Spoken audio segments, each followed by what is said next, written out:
Morning. So some insights that I shared in yesterday's post, I've been mulling them over and I wanted to go back to them.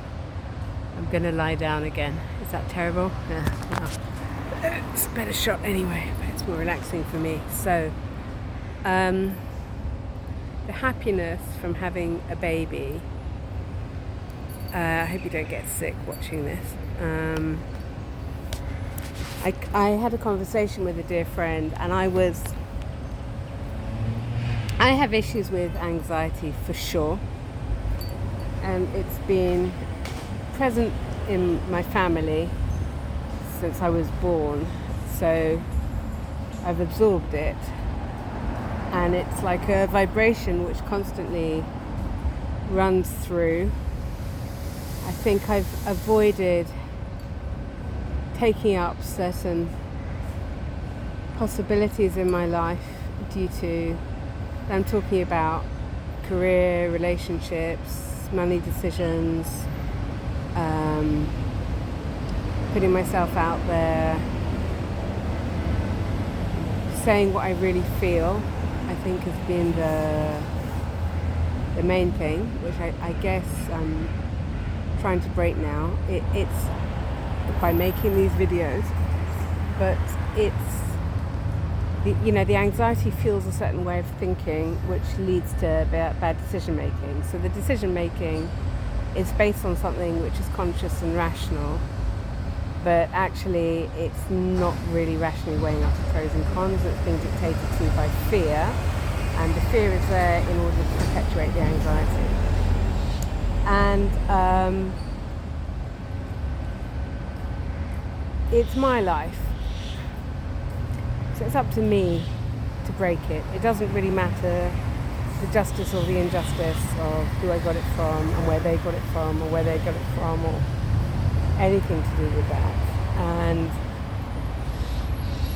as I've alluded to, I'm living through a very challenging period in the country where I'm living, and the world is going through a lot of challenges, but notwithstanding things very, very close to me, which I am the one who decides how much I let it affect me. And I don't mean that the solution is to cocoon myself, but to sort of live very fully within my own experience and not let others' stuff penetrate. And I was sharing this with a very dear friend who is not like me, and I'm not like her. We are different. She is a lot more chill, I would say, and doesn't get worked up quickly. And I was telling her about something that happened recently with a family member who suffers from anxiety, who caused a lot of issues on a practical basis, which then increased my anxiety. And then I repeated to her what this family member had said, and I think I accepted this as a reason because I was so angry at this person for their behavior. And that person blamed it on and this does come back to infertility, I promise. This person blamed it on the situation we're living through at the moment, which is challenging. And this friend said, I'm sorry, but I don't accept that. I know people who live in other countries where there's peace and have, good conditions around them, and they're highly strung. It's an excuse. And it's true as an excuse. And actually my tendency to take the current situation in the country as a reason for why she'll behave like that, to avoid feeling the naturally negative feelings that came up as a response to her behaviour, sort of mirrors the childhood.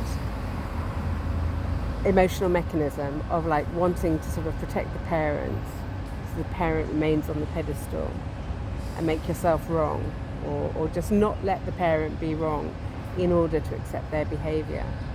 I have since realised that with that family member, that if I just accept her weaknesses without apology and without judgment, then it's a lot easier to get on, and to not depend on that person is the answer in any way. So why am I saying all of this? It's because it's sort of, first of all, when I related to this friend, the anxiety that I'm experiencing about the situation here, and where my future is, and where my son's future is, and blah blah, all of that, she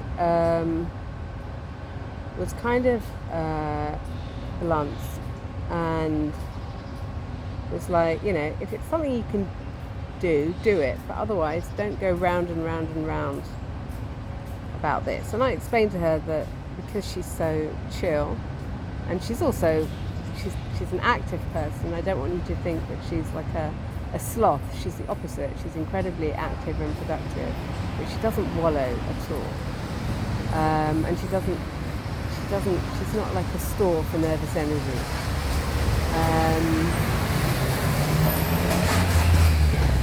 Not only is she not a store, if her nervous energies around her, she doesn't resonate at the same frequency, if that makes sense. It kind of like goes over her.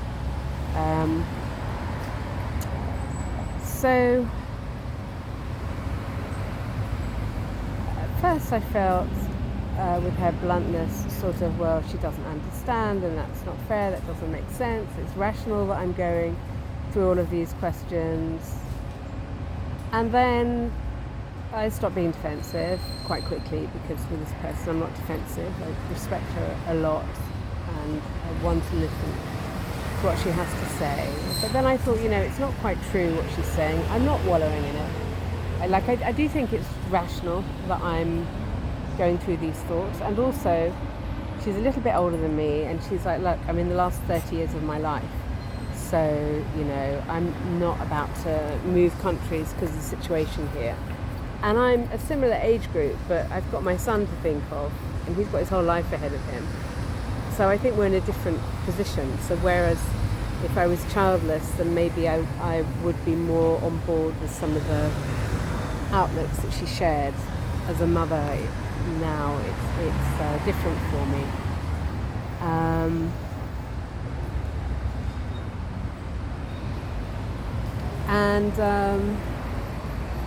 She said to me, you've got to concentrate on him, just the practical stuff with him. And I totally am. I'm really not in a space where I'm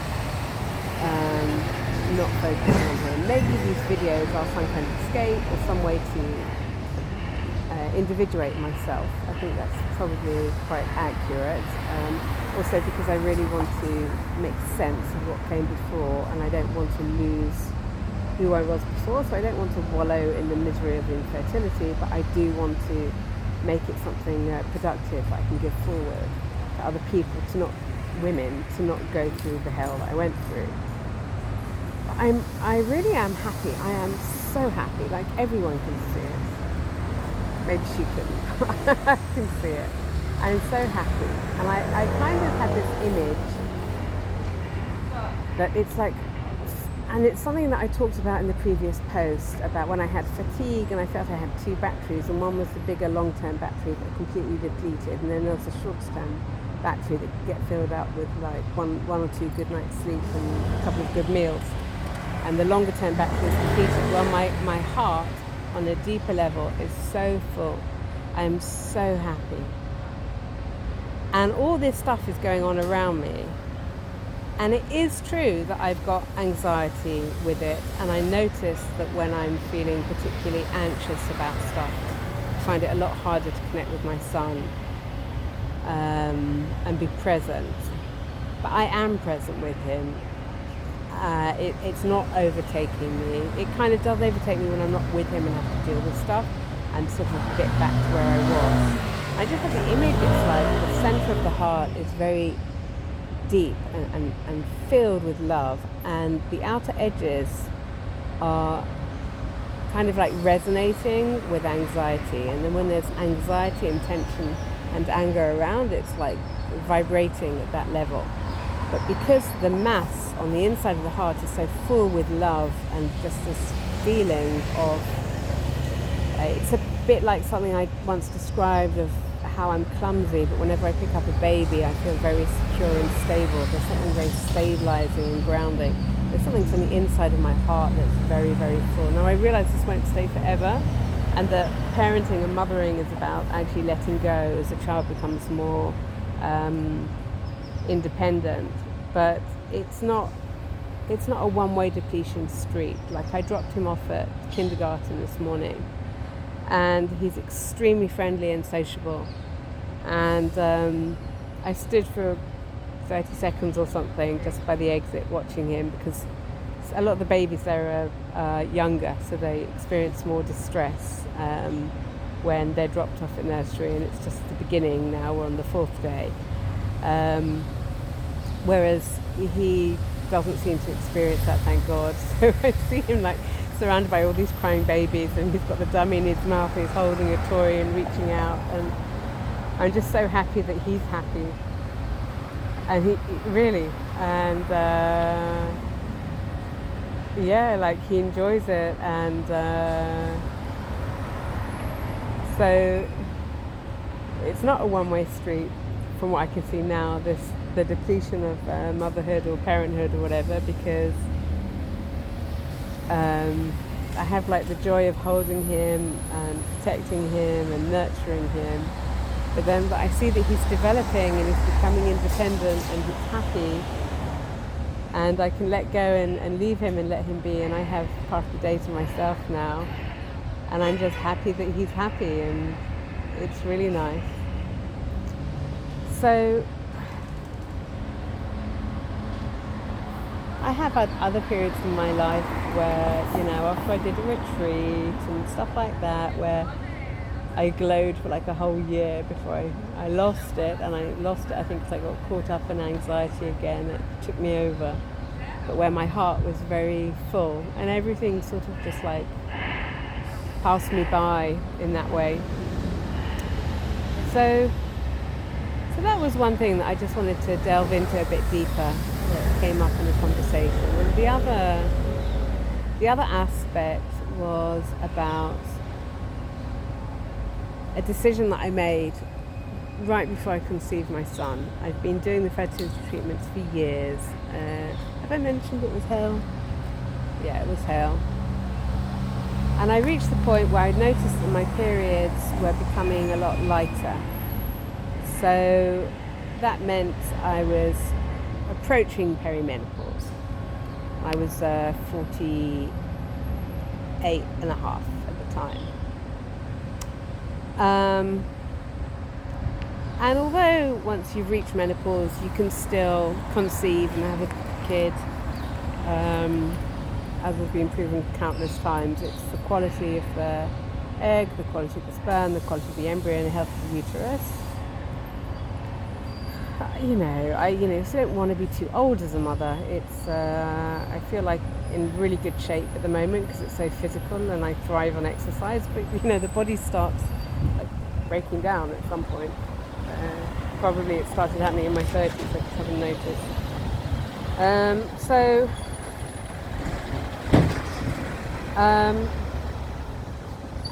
And then I wasn't rational.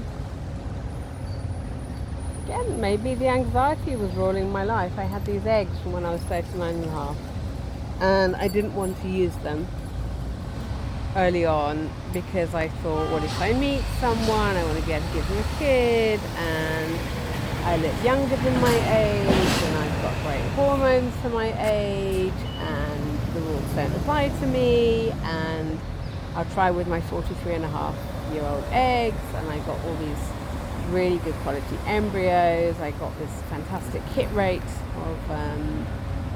of conceived eggs into embryos, like 90%. It's normally like 30 or 60%. And then I just had years of putting in embryos that didn't result in a live birth. And I didn't want to test the embryos once they'd been frozen, because that could inadvertently destroy a good embryo. And so there's 39.5-year-old eggs sat on the side. And I thought I had a really good chance of conceiving. And then I went to the doctor and realised I had not a good chance of conceiving, even though the eggs were considerably younger. Like, I'd gone from less than 1% chance of a live birth per egg to 1.5%. That's how crap the odds are. And that's why I want you to freeze your eggs if you're watching this and you're younger. And I looked at myself. I put the fertility treatment on hold for a long stretch of time. I was 48 and a half, and I thought, I've gone through like 5-6 years, whatever it was, 5 years then, 5 years of kind of hell, and extremely isolating. You could say retrospectively made a mistake, because I put my career on hold. I didn't want to have a stressful career at the same time. Everything was like, I had my dog and my flat, like, and I know I've got other stuff. It wasn't completely empty, but it was draining and it was awful. And I thought, I have a limited amount of time left. Like, why am I kidding myself? I'm like 48 and a half, lived to the age of 70. So 22 and a half years. It sounds like a long time, but yeah. I moved here when I was 25. Like, time goes quickly. Like, stuff happens, there's no doubt, but time goes really quickly. And it goes quicker the older you get. And I feel like a failure. I felt like a failure because I hadn't got married and I wasn't a mother. But I think not getting married made me feel like a failure, and that's a lot to do with stuff around me. But I'd internalized it. That was my responsibility. And I just had a shit time. It's just like, it's just crap going through infertility treatments and failing. And it was exhausting and depressing, and the medications and all of that stuff. I just thought, I don't want to. What am I going to do? I could conceivably, I had 20 eggs, 16 or something that I'd frozen when I was 39 and a half. I could conceivably go through the entire thing again for another 5 years. But like, if not now, when? What am I going to do? Put it on hold and then wake up when I'm 60 and then try? Like, no, like, now is the time. But I made an internal decision that, like, I did not want to have self-inflicted negative feelings towards myself or judgments about my value in my life if I failed, because that was like on top of all the negative stuff and the medications that made me feel depressed and moody and awful and putting on weight and all of that stuff. So there was some kind of internal decision, and for a while I thought maybe I won't do the fertility treatments. And I don't think it was that I'd really deep down decided that I wasn't going to continue, but it was more like I wanted to dare to consider that, to not be like running away, not to be coming from a place of I can't bear the thought of not having kids. I wanted to kind of recalibrate in a way. If I hadn't succeeded, that my life would be okay. Now,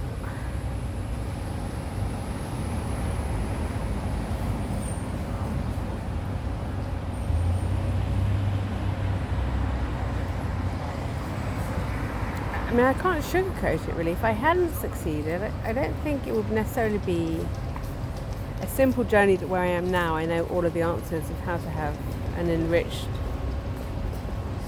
a level of enrichment in my life without having a child. Just because I've never experienced that for myself before. Like from where I was socially in my life, career, like I didn't have like a map of everything being laid out for how it should be enriched.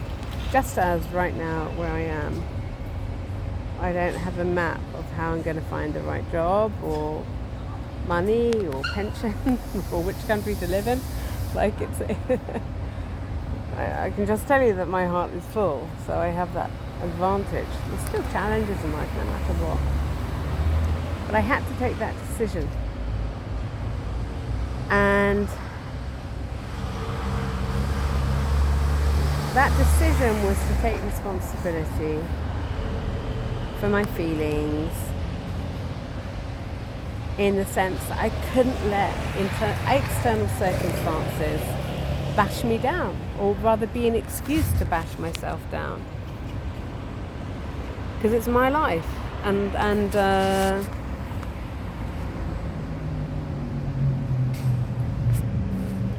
that like even if I had to take a decision, that even if I would do the fertility treatment, I would feel what I would feel, the medication would affect me as it would affect me, you know, I wouldn't let it drag me down. Now, what I mean by that is not you go through stuff in life and you just cannot, through the circumstances, prevent it from dragging you down. Like I had anxiety all the way through the pregnancy, but when my baby was born, I came to realise that the anxiety was because I'd gone through, and it was intense anxiety, that it was because I'd been trying for so long and I couldn't believe that the tide had turned and things had gone in my direction. And the moment he was born, that like just went away. It was like magic. And then the circumstances in which he was born, I got support and love and generosity thrown at me, and I suddenly felt a dignity and a strength that I had not felt for many, many years. And a lot of that is also to do with infertility treatment. I hadn't let myself feel an inner dignity for years because of not being married, and this like status of unmarried single. I'd internalized so much negative judgment, and before then, when I had dignity, it was from having some kind of job, which is a real kind of like inner dignity, that it gives you like status, but it's also very sort of flimsy at the same time. But I felt this dignity, and it wasn't from social approval dignity, because actually it provoked in some people. It's provocative, let's put it that way. It's a little bit provocative in some people, my happiness and my success at that age. It brings up stuff in other people. So the dignity that I felt was from the inside. It wasn't a status thing from the outside, not at all, especially because no one expects it. And but I'm not saying that once you take a decision, take responsibility for your life, then you don't experience anxiety, because you do. It was like inevitable, I think, to experience that anxiety during the pregnancy. It was natural and inevitable. Plus, at the beginning, the fertility drugs were just dreadful and made me depressed and loopy and like all over the place. So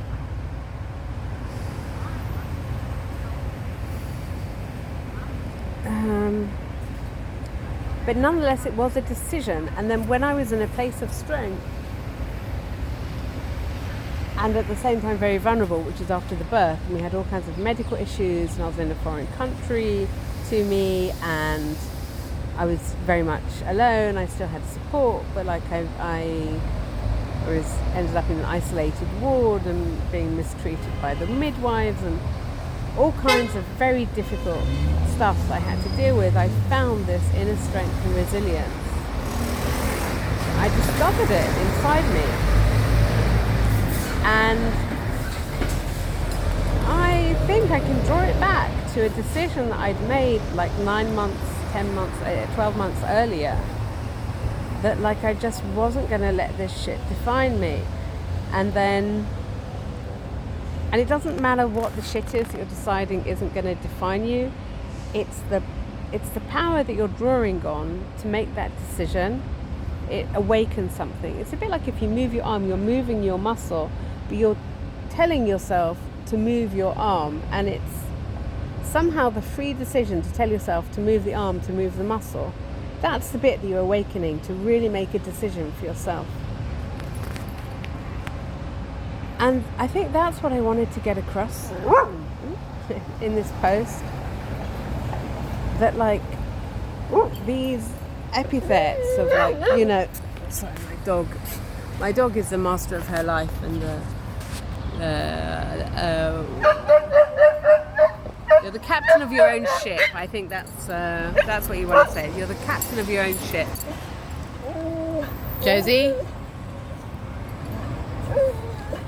She's the captain of her own ship, and her ship is sailing in defense of me against the evil cats. It's okay, Josie. Let's just cut to Josie. Josie, you're doing really well. Thank you, Josie. Thank you. Thank you for protecting me. This thing about being the captain of your own ship, about your motherhood, is a decision that you have to take, and you have to take it yourself. And you have to kind of look at where you are in your life, how many years you have likely left, and say, is this what I want to carve out for me? I'm the only one who can make the decision to just block out all of the noise in the background. And I'll be honest, for me, I didn't, because of all the issues I had, I wasn't able to take the decision on a deep enough level. It's probably the reason why I didn't use my 39.5 eggs.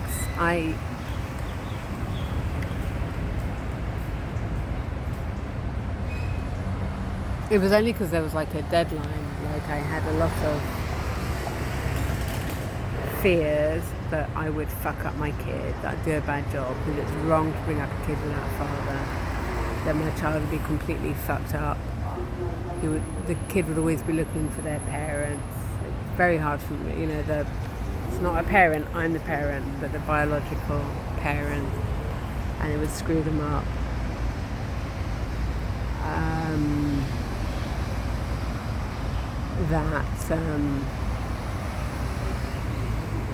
I wouldn't be able to cope.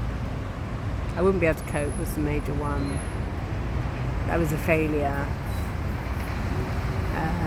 You know, my throat's going dry just talking about it. I had a lot of that stuff, and I don't think I came to the decision and the process with as much resolve as other women who've gone through it. Other women that I've heard of have gone through something akin to, well, if I haven't met someone up till now, it's probably not going to happen. And if I don't have a kid now, then I never will. And I want to be a mother, so let's do it. And all of this, I can't cope. How am I going to do it? The kid's going to be fucked up. The kid's going to be looking for the biological parent. It's going to screw them up. They're going to feel like X, Y, Z. It doesn't seem to enter their psyche, or maybe it does, and they're just less neurotic, or maybe they're less self-aware. I have no idea. I sort of had to back myself into a corner, and when I froze my eggs, I did it because I'd come out of a relationship. It was just before a relationship where he said he didn't want kids, and I thought he'll change his mind, and I thought, well, if he changes, I gave him a deadline, ultimatum, and then I thought, well, if he says he does want kids and we'll start, I'll be nearly 40, so who says I'll be able to have, and I don't want one child, I want more, so better that I freeze my eggs now so I can have more than one child. And if he doesn't want and if, you know, he doesn't want a child, or we break up or whatever, then I just know myself, it takes ages to get over a breakup. Who knows if I'll meet someone, and so better do it now rather than later. So I was kind of like very rational in the way that I justified to myself how to take the decision of freezing eggs. But it wasn't, it was sort of backed into a corner, best case of all scenarios type of thinking, rather than a positive way forward, because I had so much drag and so much guilt and shame about being in the position in life I was.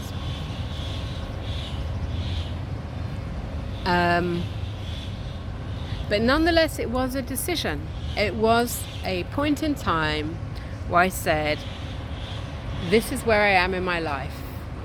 I have a limited amount of years left. I want to experience motherhood. I believe that motherhood is an experience of itself that can't be replicated, not exactly substituted, and it's something that I want. I want it. I want to be a mother. I really want to be a mother. I love children. I love babies. I want to be a mother. And if I don't do this, then I will considerably lessen my chance of it happening. And that's a decision to make for freezing eggs or whatever.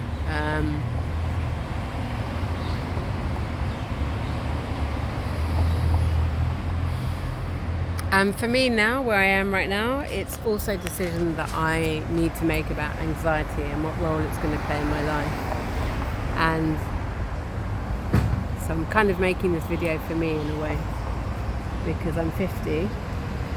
I've got 20 years left. Maybe I've got 70 years left, who knows. But I'd like to have fun, active years. And how much is anxiety going to play in my life? Like, it's actually me. I'm the only one who decides how much it plays. I can't control the externalities of what's going on around me. I can control to an extent the nervousness of the people around me. But it's me who chooses whether or not I resonate on it. And it's true that a lot of it is subconscious. And it's been programmed into me. But on the other hand, I can also take decisions, and I can try and fail and like come down from the anxiety. Because it's not something that I want to pass on to my son, and I will if I don't. That's the truth. And he's so happy. And the reason he's happy is because I'm happy and I'm not anxious around him. But as he grows up and becomes more independent, he will tune into me and it will come back unless I deal with it. And no, I don't want to take medication.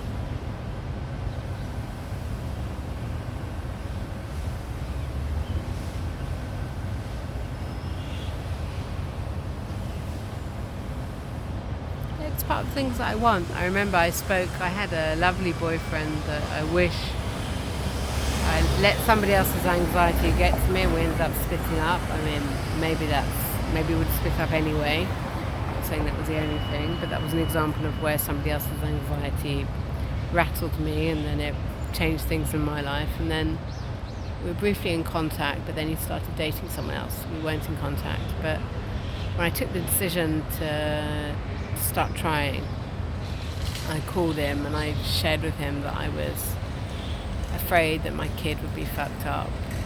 I just had such an unhappy childhood and such unhappy teenage years, particularly teenage years.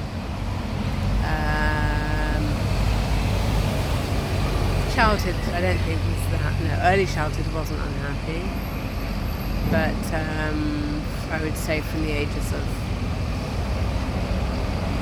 12, it was pretty bad.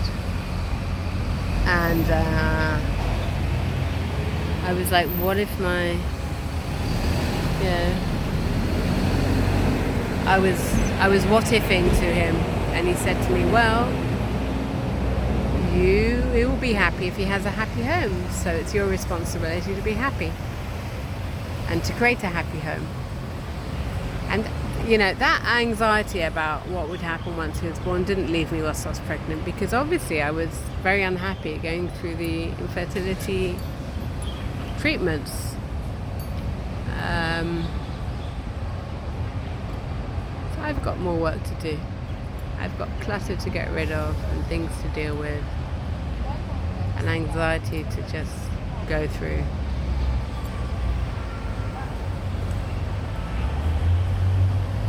But my heart is full. It really is. And if any of this has resonated with you and you can see yourself of any of this, I hope that you can take the lessons that I learned and apply them faster to your life if it helps you, and that you're brave and take the right steps forward. Bye for now.